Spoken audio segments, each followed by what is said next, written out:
I thoroughly enjoyed my time at Cal Sports. Been back a few times as well to see the people at Cal Sports because I'm grateful. Right? But also, when I was at Cal Sports, they gave me parole in a prison. But it was very clever in what they done. Dal Young had been right into clubs, left, right, and centre. But Ambrose Mendy used to be Nigel Benn's manager, and Paul Ince, his agent, was in the prison with me before he got released. And he said to me before he left that he's going to keep an eye on what I'm doing. What I haven't told you lot as well, there was so much interest in me. I had newspapers coming to prison, TV people coming to prison, GMTV and all that. There was all this interest in me. So Ambrose was keeping up to speed. And I got parole early, 6 months parole they gave me. And what they done, they gave me parole in pre-season. So I never got into trouble. So I was walking out and Ambrose had organised a trial for the next day. So I get released now. This is madness. TV cameras are out there waiting for me to come out. Follow me to the ferry. And then I go home to see everyone, see my boys or whatever. And tomorrow I'm going to Southend on trial. The TV cameras come to Southend on trial. Barry Fry was the manager, along with Edwin Dean was his assistant. Met some people there who are still friends today. Ricky Otto, Andy Ansar, Chris Powell, Brett Angel, and listen, if I've left anyone out, I'm really sorry. I can't just remember everyone at the top of my head. But yeah, them boys looked out for me big time. They knew where I came from, and they looked out for me. But it never quite happened. I was there for a month, and listen, I was doing all the fitness work in prison. I was training 6-7 times a day. But prison fitness and professional football fitness is two different things. So I remember the first run we went on, I was thinking, oh my God, this is tough. So I knew I weren't quite where I should be on the fitness side.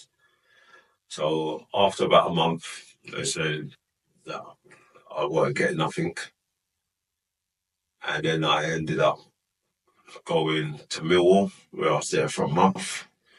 They tried to offer me, I think it's £200 a week, but they wanted me to stay in digs, which I never wanted to do because it just proved that he never really trusted me because he wanted to keep an eye on me. Then I went to Wimbledon, never got nothing. And then at this time now, you're half doubting yourself now because you're thinking, am I good enough? You've had 3 knockbacks now. But I'm like, I ain't giving up. I've been in the worst place possible. Any football club is a breeze compared to where I have been.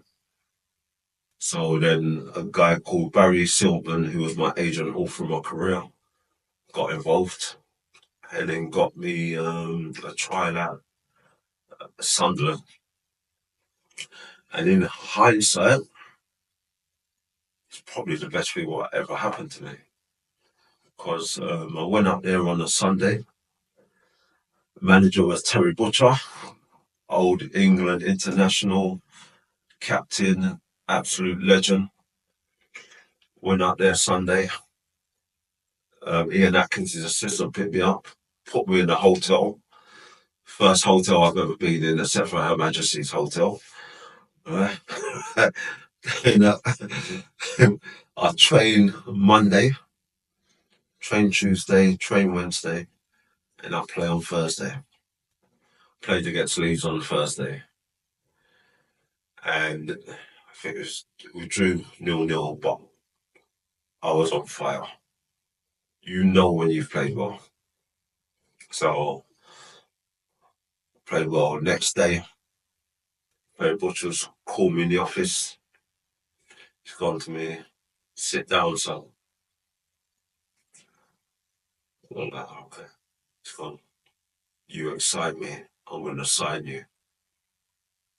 Them words there, from where I've been, I was PN2991 Lawrence, KR2879 Lawrence, to being told that you're going to sign at Sunderland.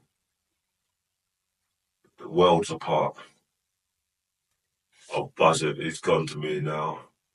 Listen, we've got a game at Leicester on Tuesday. Go back to London to see your family, get your stuff, meet you at the game Tuesday, and then you come back on the coach and we'll move you into a hotel. So go back home now, tell the boys, yeah, I'm going to sign. But the more you think about in football, the older you get in football, you realise until you're signed on the dotted line, nothing's promised. You know? So I'll go back, chill out with the boys, and then I'll fly back up to Leicester. I went to Leicester. Silkies drove me to the game, play, do all right, get back on the coach, and then I signed on the Friday on my mum's birthday. And then I made my debut live on ITV on the Sunday. Came on for 20 minutes in the derby against Middlesbrough. We lost 4-1. But for me to get on the pitch for 20 minutes was like a dream come true. Then on the Tuesday, play Luton at home, and he starts me at Roker Park, that Roker Raw. Anyone who knows about football knows about the Roker Raw. So he starts me now. We win 2-0. I get MOM alongside Martin Smith. And I'm thinking this football game's easy. And then I play one more game under Terry Butcher. Got a little injury on my ankle. And then he got the sack. And some guy called Mick Buxton took over. Flat cap man from Barnsley. Absolute idiot. Right?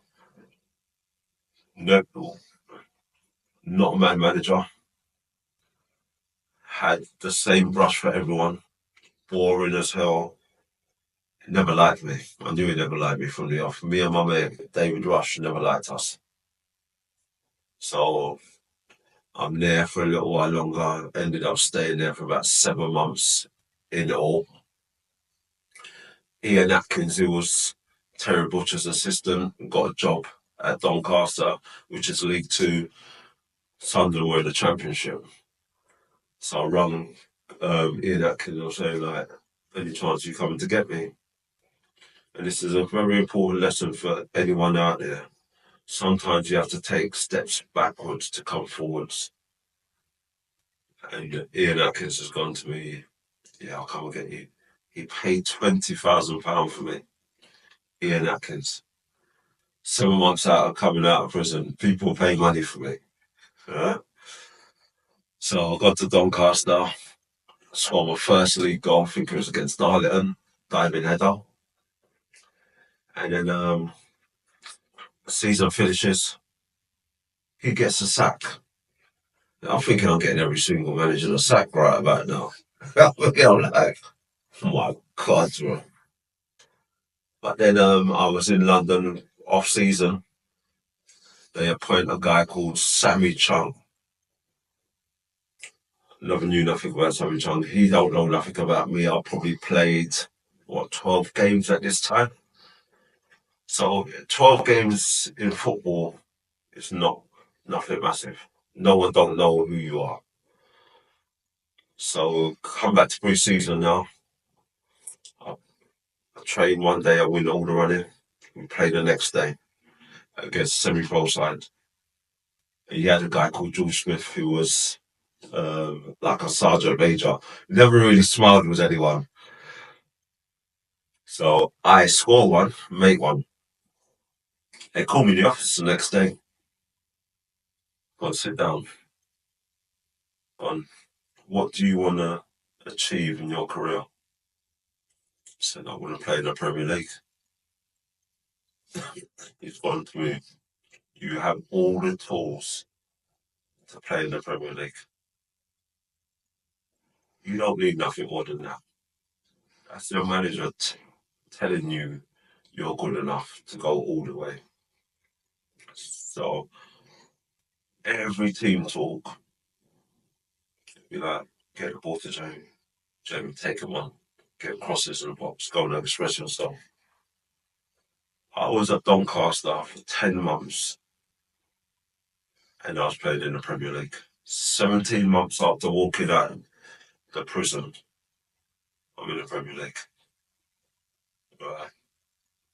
Never been done before and will never be done again. Leicester signed me for 300 grand. And for me, that guy, Mick Buxton, he certainly knew a lot about football, didn't he? Like 10 months later, after he's selling me for 20 grand, I'm going for 300 grand. And that's what I say to everyone as well. Sometimes you have to use disappointment as fuel